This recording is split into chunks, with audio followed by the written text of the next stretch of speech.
पश्चिम बंगाल के न्यू जलपाईगुड़ी में हुआ भीषण रेल हादसा। हर साल होने वाले रेल हादसों की क्या है असली वजह? कैसे काम करता है ट्रेन का पूरा सिस्टम? कैसे चेंज होती हैं पटरियां? क्या है सरकार का कवच सिस्टम? नमस्कार, मैं हूं आयुषी और आप देख रहे हैं जनसत्ता। पश्चिम बंगाल के न्यू जलपाईगुड़ी में एक मालगाड़ी और सियालदेह जाने वाली कंचनजंगा एक्सप्रेस में भिड़ंत हो गई। बताया जा रहा है कि कंचनजंगा एक्सप्रेस को पीछे से मालगाड़ी ने टक्कर मारी, जिसके बाद ट्रेन की बोगियां कई फीट हवा में उछल गईं।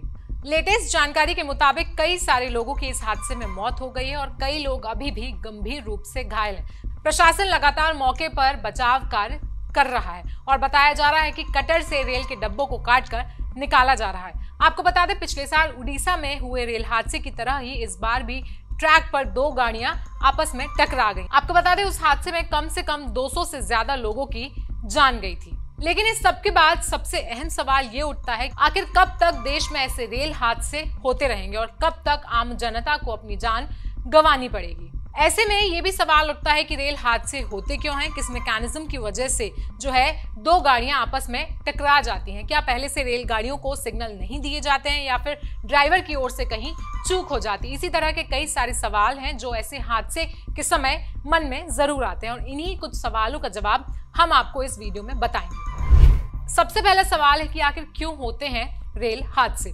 अक्सर एक ट्रैक पर दो ट्रेन भिड़ने से होने वाले हादसों की वजह से सिग्नल फॉल्ट या फिर इलेक्ट्रॉनिक इंटरलॉकिंग चेंज की में कोई गलती होना होती है। रेलवे में हर ट्रेन और उसके रूट के हिसाब से इलेक्ट्रॉनिक इंटरलॉकिंग सिस्टम सेट होता है, जिसकी वजह से हर ट्रेन अलग ट्रैक पर होती है और दुर्घटना की कोई संभावना नहीं होती है। लेकिन कई बार ये इंटरलॉकिंग सिस्टम जो है वो गलत हो जाता है और दो ट्रेनें एक साथ आमने सामने आ जाती हैं, जिसकी वजह से ऐसे हादसों की संभावनाएं बढ़ जाती हैं।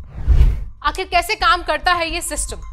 एक रिपोर्ट के अनुसार रेलवे ट्रैक में इलेक्ट्रिकल सर्किट इंस्टॉल लगाए जाते हैं और जैसे ही ट्रेन ट्रैक सेक्शन पर आती है तो इस सर्किट के जरिए ट्रेन के आने का पता चल जाता है। ट्रेन के आने का पता चलने के साथ ही ट्रेन सर्किट इसकी जानकारी आगे फॉरवर्ड करता है और इसके आधार पर EIC कंट्रोल सिग्नल आदि को कंट्रोल करता है। इस सिग्नल के बाद ही ये जानकारी सामने आती है कि ट्रेन को अब किस ओर जाना है। आपने देखा होगा कि कई जगह सीधी पटरियां होती हैं, लेकिन कुछ जगह पटरियों का है जो वो जाल बिछा होता है, जिसके जरिए किसी भी ट्रेन का ट्रैक चेंज किया जाता है और ये ट्रेन को किसी दूसरी तरफ मोड़ देता है। बता दें कि कंट्रोल रूम के जरिए ही ट्रेन के रूट को तय कर दिया जाता है, लेकिन कई बार टेक्निकल कारणों से या फिर मानवीय गलती की वजह से ट्रैक चेंज नहीं हो पाता है और ट्रेन तय रूट से अलग ट्रैक पर चली जाती है। इसका नतीजा ये होता है कि वो ट्रेन उस ट्रैक पर आ रही ट्रेन से टकरा जाती है।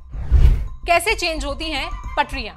बता दें कि दो पटरियों के बीच एक स्विच होता है, जिसकी मदद से दो पटरियां एक दूसरे से जुड़ी हुई होती हैं। ऐसे में जब ट्रेन के ट्रैक को बदलना होता है तो कंट्रोल रूम में बैठे कर्मचारी कमांड मिलने के बाद पटरियों पर लगे दोनों स्विच ट्रेन के मूवमेंट को राइट और लेफ्ट की तरफ मोड़ देते हैं और पटरियां चेंज हो जाती हैं, जिसके बाद रेलगाड़ी अपना ट्रैक बड़े ही आसानी से बदल लेती है। लेकिन देखा जाता है कि किसी खामी की वजह से दो पटरियां आपस में लॉक नहीं हो पाती हैं और वो फंस जाती हैं, जिसकी वजह से ट्रेन जो है वो अपना ट्रैक नहीं बदल पाती है और ऐसे में हादसे की संभावना जो है वो बहुत ही ज्यादा बढ़ जाती है। इन सारे सवालों के जवाब के बाद अब ये सवाल उठता है कि आखिर इन परेशानियों से बचा कैसे जाए। बता दें कि इन्हीं तरह के ट्रेन एक्सीडेंट से बचने के लिए रेलवे ने कवच नाम का एक खास सिस्टम लाया था, लेकिन रेलवे की तरफ से अभी तक इस तरह के ट्रेन हादसों को रोकने वाले कवच सिस्टम को लेकर कोई अपडेट सामने नहीं आया है। आपको बता दें, रेलवे का कवच एक ऑटोमेटिक ट्रेन प्रोटेक्शन सिस्टम है, जिसे भारतीय रेलवे ने research design and standard organisation यानी कि RDSO की मदद से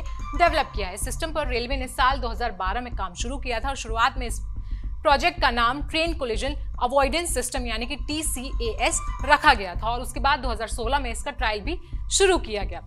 कवच सिस्टम में कई इलेक्ट्रॉनिक डिवाइस और सेंसर्स लगे हुए होते हैं। इसमें रेडियो फ्रीक्वेंसी आइडेंटिफिकेशन डिवाइस को train, railway track, railway signal और हर स्टेशन पर 1 किलोमीटर की दूरी पर इंस्टॉल किया जाता है। ये सिस्टम दूसरे कंपोनेंट से अल्ट्रा हाई रेडियो फ्रीक्वेंसी के जरिए कम्युनिकेट करता है। ऐसे में अगर कोई लोको पायलट किसी सिग्नल को तोड़ता है तो वो कवच एक्टिवेट हो जाता है। इसके बाद ये सिस्टम लोको पायलट को अलर्ट करता है और फिर ट्रेन के ब्रेक्स का कंट्रोल हासिल कर लेता है। इसके बाद सिस्टम को जैसे ही पता चलता है कि ट्रैक पर कोई दूसरी ट्रेन भी आ रही है तो वो पहले ही ट्रेन को रोक देता है। ये सिस्टम लगातार ट्रेन की मूवमेंट को ट्रैक करता है और आगे सिग्नल शेयर करता है। हालांकि अभी देश में सारी ट्रेनों में कवच को इंस्टॉल नहीं किया गया है, लेकिन फिर भी हावड़ा छोटा अंबाला रूट में 200 किलोमीटर में से करीब 150 किलोमीटर की रेंज में इसे लगाया गया है। हमने आपको बताया देश भर में आखिर क्यों होते हैं रेलवे हादसे।